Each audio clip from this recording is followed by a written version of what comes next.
Welcome to మెగా9 TV. నేను మీరాని. Artificial intelligence ఇప్పుడు అన్ని రంగాల్లో తన ప్రభావాన్ని చూపుతోంది. ఇటీవలే మోడీ సర్కార్ సైతం ఏఐ ఇంపాక్ట్ సదస్సును నిర్వహించారంటే దీని ప్రభావం ఏ మేరకు ఉందో అర్థం చేసుకోవచ్చు.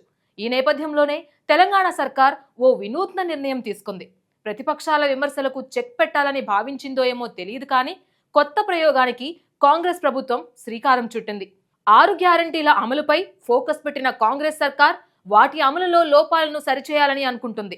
తెలంగాణ ప్రభుత్వం ఈ సాంకేతికతను రాష్ట్ర సంక్షేమ పథకాల అమలులో వినియోగించనుంది. ముఖ్యంగా పథకాల లబ్ధిదారులను గుర్తించడం, నిజమైన అర్హులకే పథకాలు చేరేలా చేయడం లక్ష్యంగా రేవంత్ సర్కార్ కీలక నిర్ణయం తీసుకుంది. అయితే ఈ విధానాన్ని అమలు చేస్తే పథకాల పంపిణీ మరింత పగడ్బందీగా, పారదర్శకంగా, సమర్థవంతంగా జరుగుతుందని కాంగ్రెస్ ప్రభుత్వం విశ్వసిస్తోంది. 16వ ఆర్థిక సంఘం నివేదికలు, అలాగే రాష్ట్ర ప్రభుత్వ సామాజిక తనిఖీలలో అనర్హులకు పెద్ద ఎత్తున పథకాలు అందుతున్నట్లు స్పష్టంగా వెల్లడైన నేపథ్యంలో సంక్షేమ పథకాలను అందించడానికి ఆర్టిఫిషియల్ ఇంటెలిజెన్స్ ను ఉపయోగిస్తే ఫలితం ఉంటుందని ప్రభుత్వం భావిస్తోంది.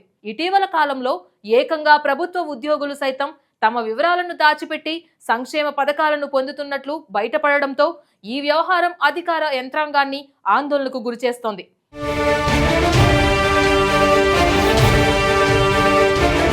ఈ అక్రమాలకు అడ్డుకట్ట వేసి నిజమైన అర్హులకు మాత్రమే పథకాలను అందజేయాలని భావిస్తున్న తెలంగాణ సర్కార్ ఆర్టిఫిషియల్ ఇంటెలిజెన్స్ ద్వారా లబ్ధిదారుల జాబితాలను నిరంతరం అప్డేట్ చేయడం, నకిలీ ఎంట్రీలను తొలగించడం, ఇతర ప్రభుత్వ విభాగాల డేటాతో అనుసంధానం చేసి లబ్ధిదారుడా కాదా అన్న వివరాలను గుర్తించడం చేయనుంది.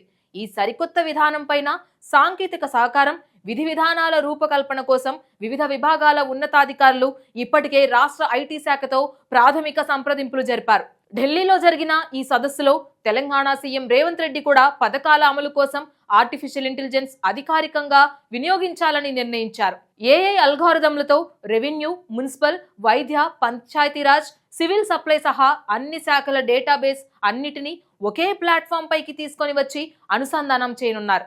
ఎలాంటి రాజకీయ ఒత్తిళ్లు, అధికారుల జోక్యం లేకుండా పూర్తిగా అర్హత ఆధారంగానే లబ్ధిదారుల ఎంపికను పారదర్శకంగా ఏఐతో చేయవచ్చునని తెలంగాణ ప్రభుత్వం భావిస్తోంది.